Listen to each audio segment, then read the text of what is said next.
What's up, guys? Today, we're going to be talking about Dorney Park and Wildwater Kingdom in Allentown, Pennsylvania. And I just want to discuss the next coaster that this park will get and what I think it possibly could be. Now, I'm not going to go out and predict what year it's going to come, because we did just get Iron Menace back in 2025, which is a B&M dive coaster. But I will go over the ride models and just ride types that I think we could see possibly coming to Dorney Park, and where could it go.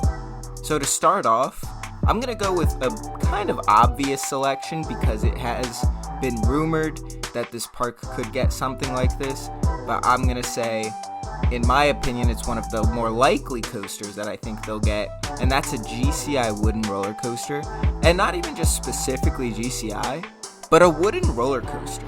Because let's face it, this park does not have a great wooden roller coaster. As much as I love Thunderhawk and the classic feel it provides for the park, especially for a park that's so old, over 100 plus years old, this park does not have a good wooden coaster. That's the only wooden coaster in the park. And I think, obviously, wooden coasters have evolved over time and have gotten so much better, especially the ones that have been built in recent memory. GCI, Gravity Group, these companies are really good at building fun, modern wooden coasters. And I think Dorney really could use something like this, honestly, more than anything else. Maybe a twister layout I would go with more, just because you have Thunderhawk, which is more of an out and back style layout. I know it does kind of do like a little figure eight section backed by Steel Force, but in reality it really is more of an out and back coaster with a few more turns. But a GCI twister coaster would be awesome, and even some family GCI or Gravity Group coaster would be good too. Maybe not Gravity Group, just because we're so close to Oscar's Wacky Taxi, which is the family Gravity Group wooden coaster, but something along those lines, just a good fun wooden roller coaster.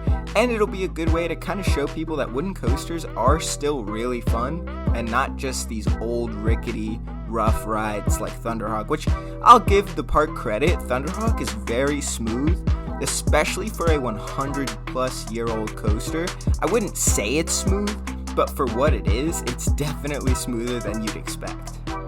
The next hole I would say this park has in its lineup is a decent launch coaster.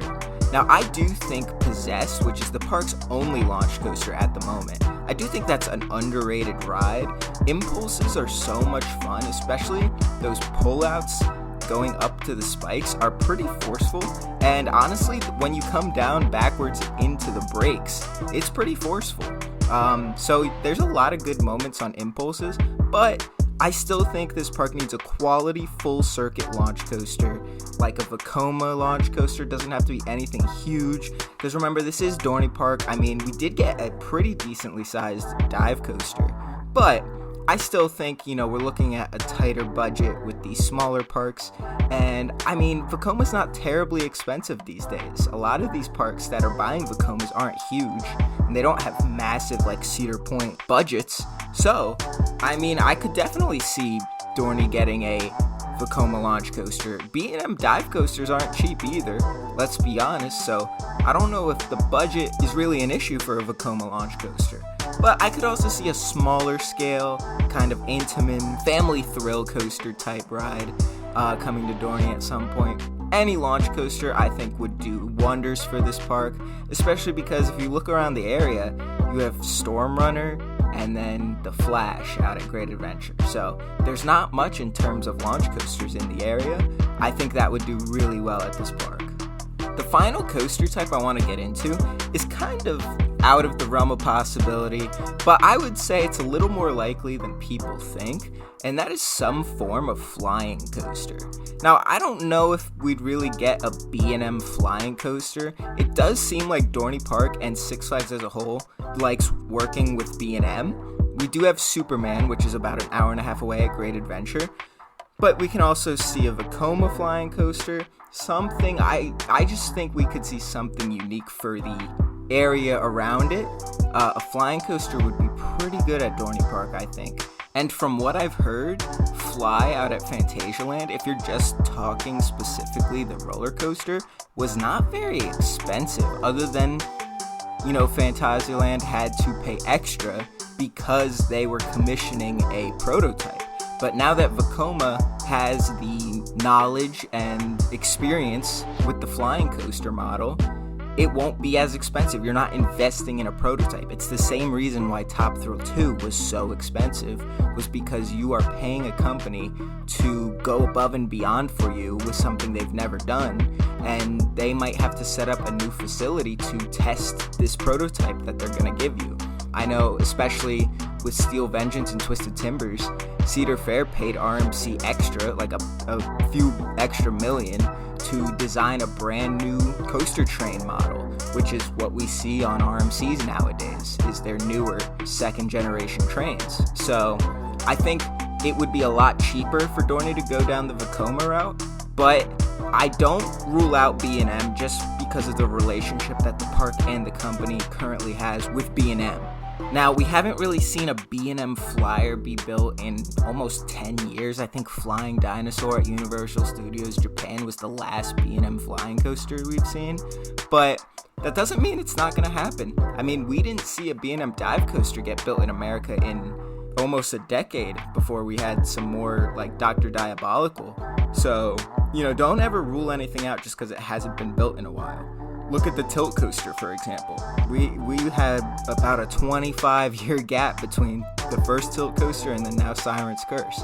So never rule it out. It's definitely a possibility, and if the company loves working with B&M, I could easily see a flying coaster in not just Dorney's future, but any park at Six Flags in the chain's future. So now I just want to get into quickly an area of the park that I think, and I am very adamant about this plot of land being filled with something, and that's the Dinosaurs Alive plot right back by Steel Force.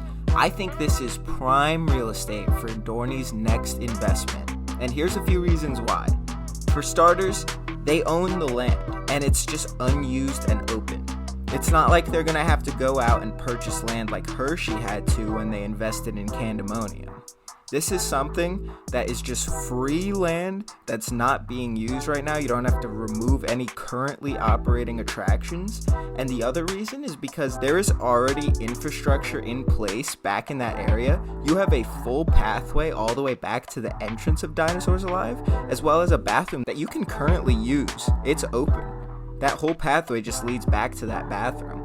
So, if you put a few rides in there and a coaster, it will really open that area up to draw more crowds back there.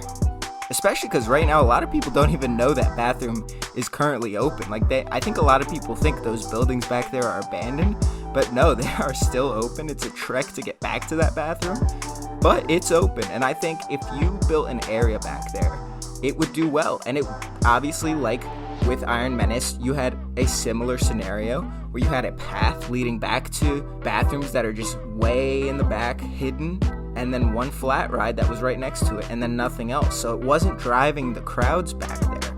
And then now they add Iron Menace, and that area of the park is crowded all the time. So I think that would work in Dorney's best interest. There's not a lot of land for Dorney to work with, but that's definitely the most open area of the park for a new investment.